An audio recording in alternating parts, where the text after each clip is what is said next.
Aminin mo, ganyan din ba ang nararamdaman mo? Titingin ka sa bakuran ng kapitbahay na halos bumigay na sa dami ng bunga ng kamatis, tapos lilingon ka sa sarili mong tanim at gusto mo na lang maiyak? Bakit yung iba, kahit ata patpat lang ang itusok sa lupa, tutubo na at mamumunga, samantalang tayo, kahit yung pinakamahal na binhi ng dekalidad na variety, tatlong munting dahon lang ang ilalabas. Ngayon, hindi tayo magyayabang ng mga tagumpay. Ngayon, gagawin natin ang mas kapaki-pakinabang pero medyo masakit. Ibubunyag natin ang katotohanan. Kinuha ko ang diary ko sa paghahalaman noong nakaraang season, pinagpag ko ang alikabok at handa akong talakayin ang bawat pagkakamali na siyang dahilan kung bakit lumiit ng todo ang ani ko. Malalaman mo kung saan ka talaga nalulugi kahit hindi mo namamalayan. At baka ang prangkang pag-uusap na ito ay makasalba sa susunod mong season mula sa isang malaking sablay. Handa ka bang matuto sa mga pagkakamali ng iba para hindi mo na maulit ang sarili mo? Kung oo, simulan na natin. Ayusin na natin agad ang lahat. Kadalasan, sa internet, puro perpektong larawan lang ang nakikita natin. Makikintab na sili, repolyong kasing laki ng bola ng football at walang ni isang damo. Pero hindi na ipinapakita ang pawis, ang sakit ng likod at higit sa lahat, ang matinding pagkadismaya. Ilang taon ko nang ginagawa ang pagtatala sa aking taniman. Simpleng notebook lang ito kung saan ko isinusulat ang petsa ng pagtatanim, ang lagay ng panahon, kung ano ang ginamit kong pataba at kung paano ko sila ginamot. Pero nang basahin kong muli ang mga tala ko nitong taon, napahawak ako sa ulo. Ito pala ang kasaysayan ng isang sakunang nakaambang mangyari. Nakita ko ang sistema sa sarili kong mga aksyon na tiyak na hahantong sa kabiguan. At ang mas masakit, ginawa ko ang karamihan sa mga bagay na ito sa paniniwalang tama ito. Ngayon, babaybayin natin ang 20 puntos ng aking listahan ng kasalanan. Hindi ito lektura ng isang agronomist mula sa unibersidad. Ito ay pagtatapat mula sa isang aktwal na nagtatanim na nakita kung saan talaga siya nagkamali. Magsimula tayo sa umpisa, noong panahong malamig pa at may yelo pa ang lupa. Pero yung kamay mo, ang kati-kati na. Ang una, at siguro ang pinakamalalang pagkakamali, ay ang sobrang paghahangad sa pamimili ng buto. Alalahanin mo, noong nasa garden center kahit taglamig, kumikinang ang mata mo dahil puro pangarap na gulay ang nakalarawan sa sachet, kaya't hinakot mo na lang lahat. Bumili ako ng sangkatutak na bago at kakaibang uri ng buto, exotic varieties, na hindi man lang inisip kung bagay ba yan sa klima at sa lupa namin. Nagpadala ako sa magagandang larawan at sa pangako ng ultra-early na ani sa balot. Kinalabasan, kalahati ng mga exotic na yan ay hindi na lang tumubo at yung natira, nagkasakit na lang buong tag-araw.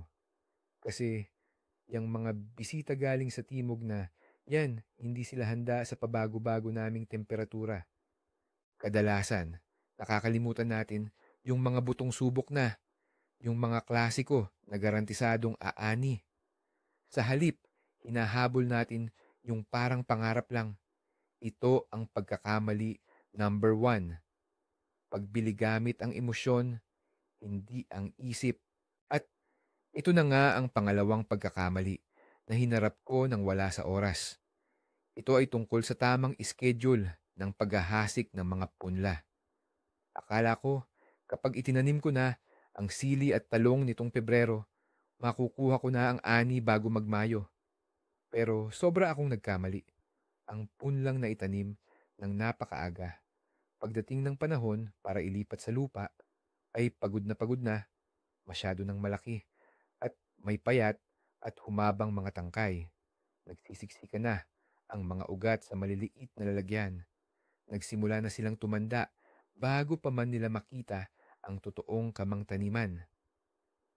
Sa halip na lumaki agad, pagkatapos ng paglilipat, 2 linggo silang nagkasakit at sinubukan lang talagang mabuhay. Samantala, yung kapitbahay ko na nagtanim ng buto 1 buwan pagkatapos ko, nakakuha siya ng matitibay at malalaking halaman. Agad nilang naabutan at nalampasan pa ang mga lantakong punla. Ang mas maaga ay hindi laging mas maganda. Kailangan nasa peak form ang halaman sa mismong araw ng paglilipat, hindi yung parang nagpapahinga na o matanda na. Pero kahit pa naging maayos ang mga punla, may pangatlo pa akong malaking pagkakamali na sasalubong sa akin. Ito ay tungkol sa paghahanda ng lupa para sa punla. Nagdesisyon akong magtipid, kaya kumuha ako ng lupa mismo mula sa aming hardin, tapos hinaluan ko lang ng konting biniling peat. Ang akala ko, sapat na ang pagpapalamig ko rito sa balkonahe. Pero nagkamali ako.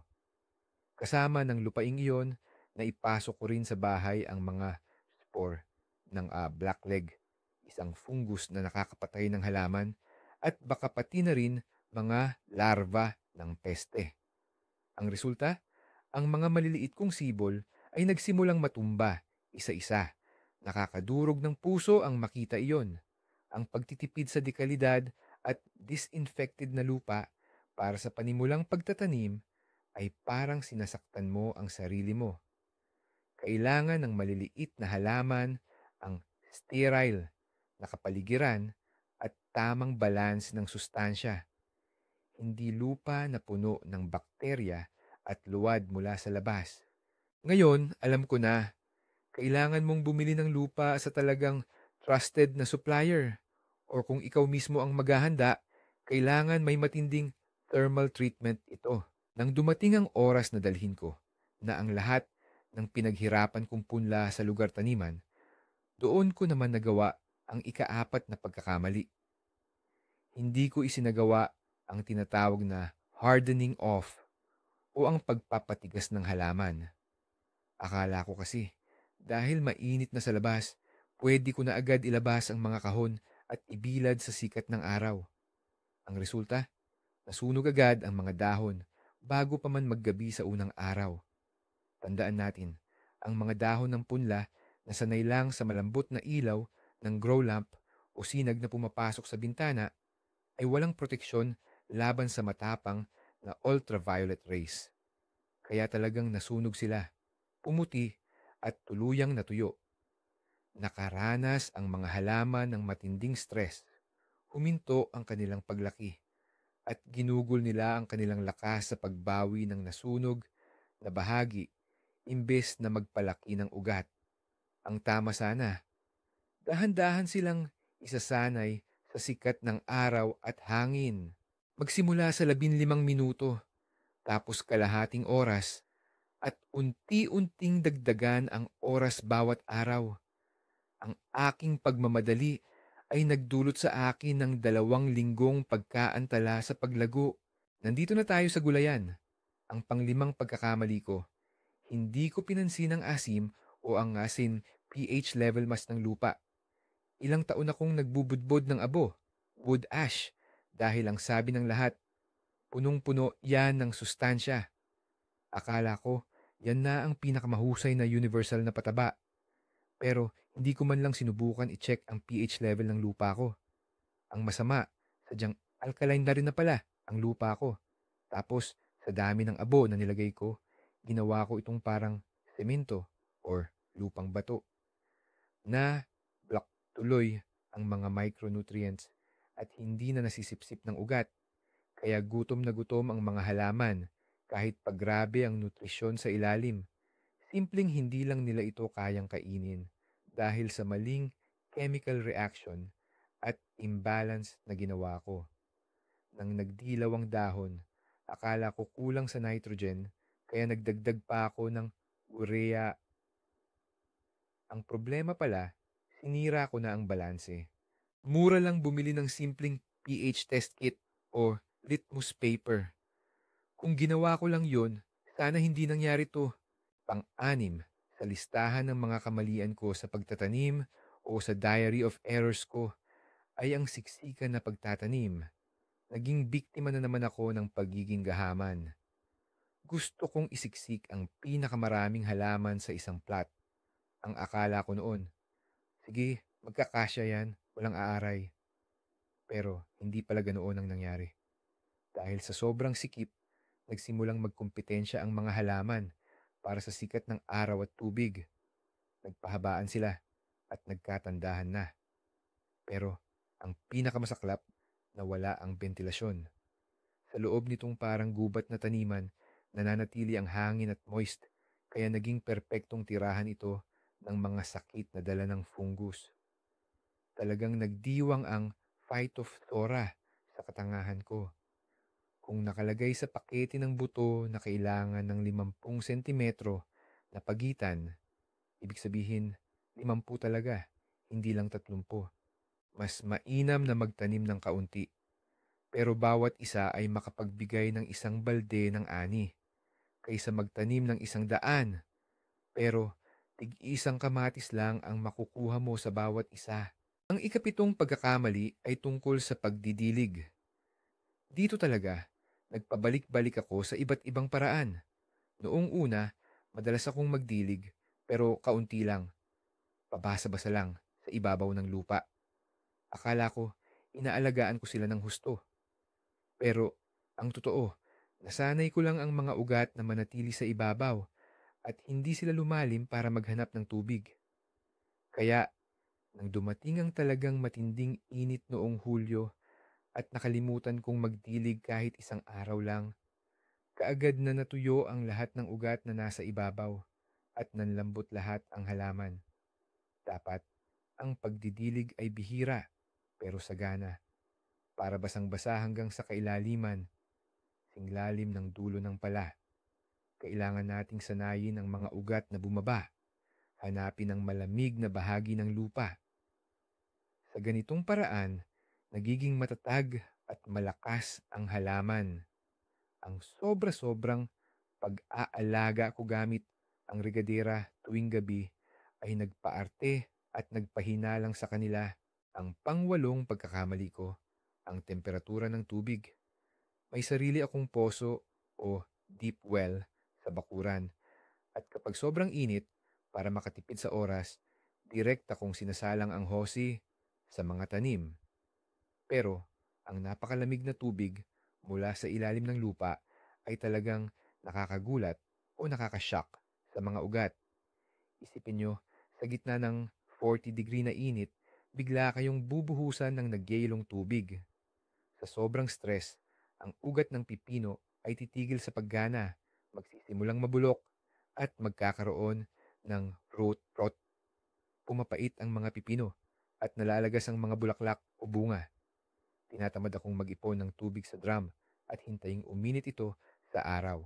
Ang katamaran na ito ay nagkakahalaga sa akin ng halos kalahati ng aking ani ng pipino. Ang mga halaman ay mahilig sa maligamgam at nakaimbak na tubig. Ito ay isang batas na hindi mo pwedeng labagin, lalo na sa mga tanim na kabilang sa pamilya ng kalabasa, cucurbitsa. Ang ikasyam na pagkakamali ay tungkol sa mulching o ang kawalan nito o ang mali-maling paggawa. Noong nagsisimula pa lang ang tag-init, hinayaan ko lang na walang tabo ng lupa. Napakainit ng sikat ng araw, kaya pumutok ang lupa at ang tubig ay mabilis na naglaho. Uminit din ng sobra ang mga ugat. Pagkatapos, nagdesisyon akong itama ang pagkakamali at tinabunan ko ang lahat ng makapal na layer ng bagong gapas na damo. Pero masyado ko itong siniksik at inilapit sa tangkay ng halaman. Nagsimula ng mabulok ang damo, naglabas ng init at lapot, at ito namang bulok na ito ay kumalat na rin sa mga tangkay ng kamatis. Ang amulch ay napakaganda at ito talaga ang solusyon. Pero kailangan itong patuyuin muna bago ilatag at huwag na huwag ididikit ng husto sa mismong katawan ng halaman. Kailangan may espasyo para makahinga ang lupa. Ang akala kong proteksyon ay naging parang kompres na gawa sa bulok para sa aking mga gulay. Ang ikasampung pagkakamali ko ay ang maling paghubog or pag-aayos sa halaman, lalo na sa kamatis. Kasi nanghihinayang akong putulin ang mga suwi or suckers. Sabi ko, ayan, may sanga pa. Mamumulaklak din yan. Bakit ko pa aalisan ng parte ang halaman? Ang nangyari, ang mga kamatis ko ay naging parang malaking berdeng walis. Naubos ang lahat ng lakas ng halaman sa pagpapatubo ng dahon at daan-daang suwi. Wala nang natira para mapalaki ang bunga. Ang resulta, ang mga kamatis, maliliit, matagal mamula, at parang napilitan lang. Kaya pala, kailangan mong maging matigas ang loob. Ang tamang paglilinis at pagpapalaki sa kamatis ay parang isang operasyon na ginagawa para sa ikabubuti ng ani. Dapat nating itutok ang enerhiya ng halaman sa pagpapalaki ng bunga, hindi sa pagpaparami ng dahon. Tandaan, bawat sobrang suwi na hindi mo tinanggal, ninakaw mo sa sarili mo ang ani. Ito ang aral na natutunan ko na ngayon at hindi ko na makakalimutan. Ikalabing-isang pagkakamali ko, ang sobrang nitrogen, sa gitna ng tag-init. Medyo mukhang pagod na kasi ang mga halaman ko. Kaya naisipan kong bigyan sila ng pampalakas. Kaya nagtimpla ako ng katas ng dumi ng manok. Hinaluan ko pa ng pampaasim na pataba mula sa damo at buong-buo ko itong ibinuhos noong Hulyo. Ano ang nangyari? Ang laking pagsibol ng mga dahon, naging dambuhala, matingkad na berde, at tila matataba ang mga dahon. Maganda ba? Hindi. Ang mga halaman nagsimulang magsayang ng lakas. Naisip yata nilang, aba, okay na to, dahon na lang ang palakihin natin, at kinalimutan na nila ang pagbubunga. Tumigil na sa pamumulaklak, at ang mga namumuo pa lang na bunga ay nalaglag na. Ang nitroheno ay kailangan lang tuwing tagsibol para sa pagsisimula. Kapag panahon na ng pagbubunga, kailangan natin ng potassium at phosphorus. Ako mismo ang nagpalit ng programa ng halaman. Imbis na magbunga, ipinabalik ko sa pagpaparami ng dahon. Sa pinakaimportanting oras pa naman, ang panglabindalawang pagkakamali ay ang pagbalewala sa mga unang senyalis ng sakit. Nakita ko noon ang maliit na mantsa sa dahon ng pipino. Sabi ko sa sarili ko, ay, balewala yan. Baka nasunog lang or may insekto lang na kumagat. Kaya umalis ako at nagpunta sa syudad ng 1 linggo. Pagbalik ko, ubos na. Sinira na ng peronosporosis ang buong taniman. Ang sakit sa halaman ay kumakalat ng napakabilis. Parang kidlat, lalo na kapag mainit at maalinsangan ang panahon. Hindi ka dapat maghintay. Kapag may nakita kang kakaibang dahon, agad mo itong tanggalin, sunugin, at gamutin ang halaman gamit ang Bay of Preparat. Nagsayang ako ng oras dahil umasa lang ako sa tsamba o purong swerte. Pero tandaan, ang pag-iwas ay laging mas madali at mas mura kaysa sa pagpapagaling. Ngayon, alam ko na kailangan kong mag-inspeksyon ng regular gamit ang magnifying glass at kumilos agad sa unang hinala pa lang. Hindi kapag itim na ang buong tanim. Ang ikalabintatlong pagkakamali ay ang pag-aksyon sa mga insekto kung kailan kumalat na sila. Napansin ko lang ang mga aphids, kuto ng halaman, nung namilipit na ang mga dahon ng currant at ang mga dulo ng plume ay nababalutan na ng makapal na itim na masa. Halos imposible ng labanan ng ganyang karaming populasyon gamit ang biopesticides. Napilitan tuloy akong gumamit ng matatapang na kemikal, isang bagay na ayaw ko talagang gawin. Pero ang mga langgam ay takbo ng takbo sa mga puno 1 buwan na ang nakakaraan. Dapat pala ay naglagay na ako ng mga sticky trap o kaya naman ay binanlawan ko na ng tubig ang unang pamumugad ng mga aphids. Pinalampas ko ang simula ng problema. Ang mga peste ay dumarami ng geometric progression. Kapag nakita mo ang isang insekto, malamang ay may 100 anak pa siyang nagtatago sa malapit. Kailangang mabilis ang iyong reaksyon. Ang ika-14 na kamalian ko, ang mga damo. Noong simula ng panahon ng pagtatanim, nagpabaya ako. Ang sabi ko, hayaan mo na munang tumubo yan. Babalik-balikan ko na lang at bubunutin lahat ng sabay-sabay. Pero ang mamaya na yon, dumating ng magkadugtong-dugtong na ang ugat ng damo sa ugat ng mga gulay at pananim. Sa paghila ko sa mga damo, nasisira ko ang mga pinong ugat ng carrots at beets. Dagdag pa rito, naubos na ng malalaking damo ang halos lahat ng tubig at sustansya sa lupa na para sana sa mga gulay. Ang mga damo ay talagang agresibo. Mas matibay at mas mabilis lumaki sila kumpara sa mga pananim natin. Kaya dapat regular ang paglilinis. Bunutin na agad ang damo habang kasing nipis pa lang sila ng sinulid. Kapag pinabayaan mo lang ng 1 linggo, asahan mo ng mababawasan ang animo dahil sa matinding agawan sa resources. Ang ika-15 pagkakamali ko ay ang hindi paggawa ng crop rotation o pagpapalit-palit ng tanim. Itinanim ko ulit ang patatas sa eksaktong lugar kung saan ito tumubo noong nakaraang taon. Pati ang mga kamatis, doon ko na rin nilagay kung saan nakatanim dati ang mga nightshades. Bakit? Kasi mas madali at nakahukay na agad ang plot.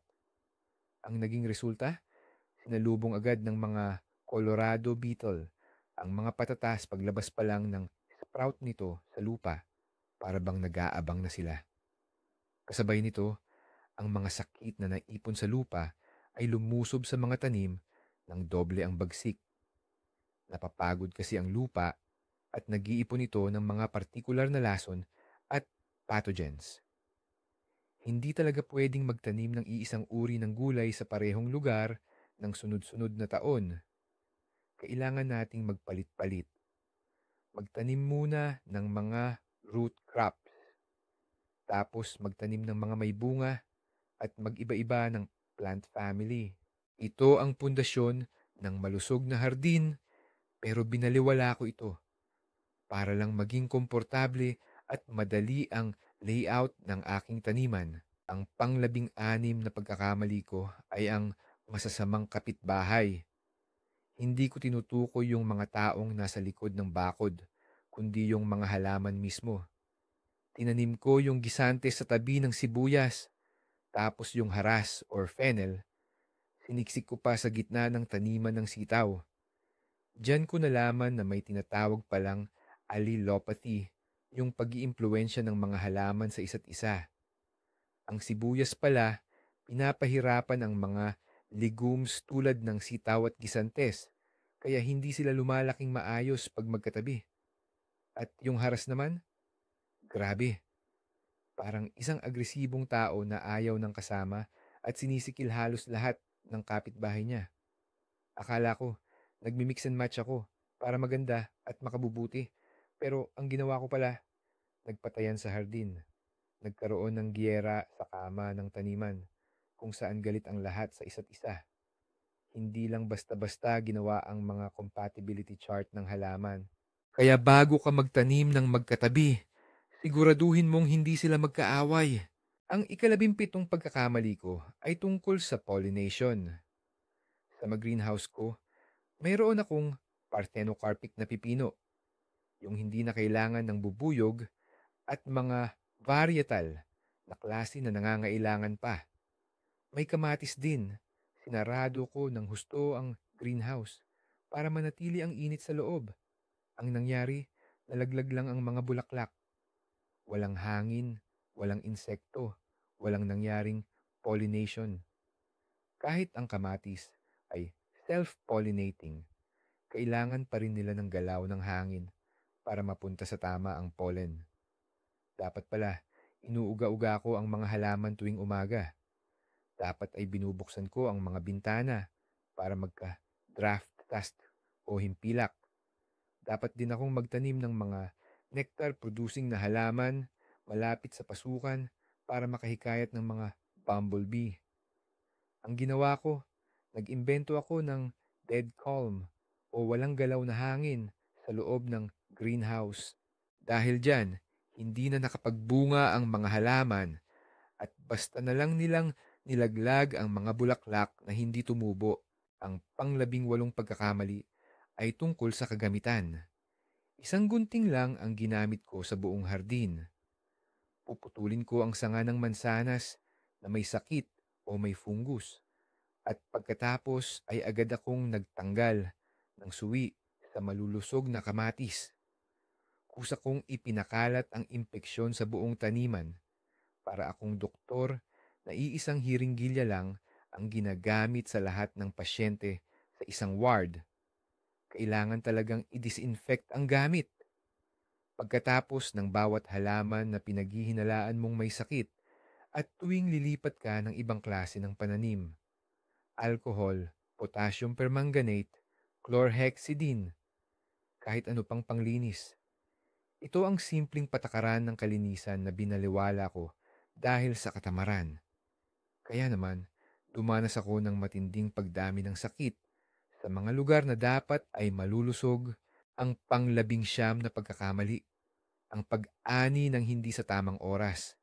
Hinintay ko talaga na lumaking napakalaki ang kalabasa, yung tipong kasing laki na ng torpedo. Wow, ang ganda ng ani ko. Yan ang nasa isip ko. Pero ang totoo, habang lumalaki, yung higanting yan, lahat ng lakas ng halaman ay ibinibigay na sa kanya. Kaya tumitigil na ito sa pamumunga ng bago.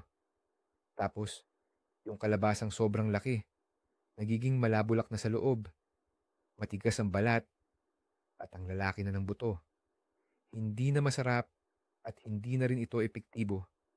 Ang gulay kasi, kailangan anhin habang bata pa o nasa technical maturity stage. Ito ang nagtutulak sa halaman para magbigay pa ng panibagong ani. Habang madalas kang umaani, mas lalo itong namumunga. Pero itong paghahabol ko sa record ng pagiging higante, nagresulta lang sa pagbaba ng kabuuang dami ng produkto. At narito na, ang panghuli, ang pang-20 pagkakamali. Pero hindi ito tungkol sa halaman, kundi tungkol sa akin. Sobra akong nagpakapagod. Hindi ako nagpahinga, kaya ang bakuran ko ay naging parang pangalawang shift ko sa pabrika. Pagdating ng Agosto, sa sobrang pagod ko, ayoko nang makita ang mga kamatis na yan. Kinamuhian ko na sila. Na-burn out talaga ako. Kaya noong kailangan na sanang gawin ng huling pag-aayos, ihanda ang bodega or magtanim ng cover crops. Tinamad na ako. Bumigay na lang ako at hinayaan ko na lang ang lahat. Tandaan natin, ang paghahalaman ay dapat maging nakakatuwa. Kailangan nating magplano ng mga oras ng pahinga at kailangan nating payagan ang sarili natin na huwag gawin ang lahat ng perpekto. Ang pagod na hardinero ay hindi magandang hardinero. Ang pinakamalaking pagkakamali ay ang kalimutan na nagtatanim tayo ng gulay para sa buhay natin. Hindi tayo nabubuhay para lang sa gulay. Ito ang naging listahan.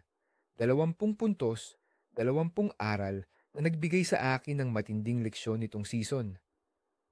Siguro, may nakakita ng sarili nila sa mga kwentong ito. At alam nyo, normal lang yan. Ang pagkakamali ay hindi parusa, ito ay simula ng paglago.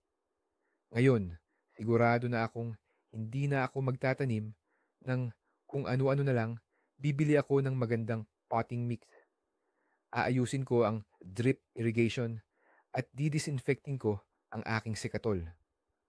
Mas mahalaga ang negatibong karanasang ito kaysa sa 10 matagumpay na anihan dahil pinipilit tayo nitong mag-isip at mag-analisa. Kapag inayos nyo ang kahit 3 lang sa listahang ito sa susunod na taon, garantisado, aakyat na ang inyong ani ng 30%. Salamat at natapos nyo itong panoorin.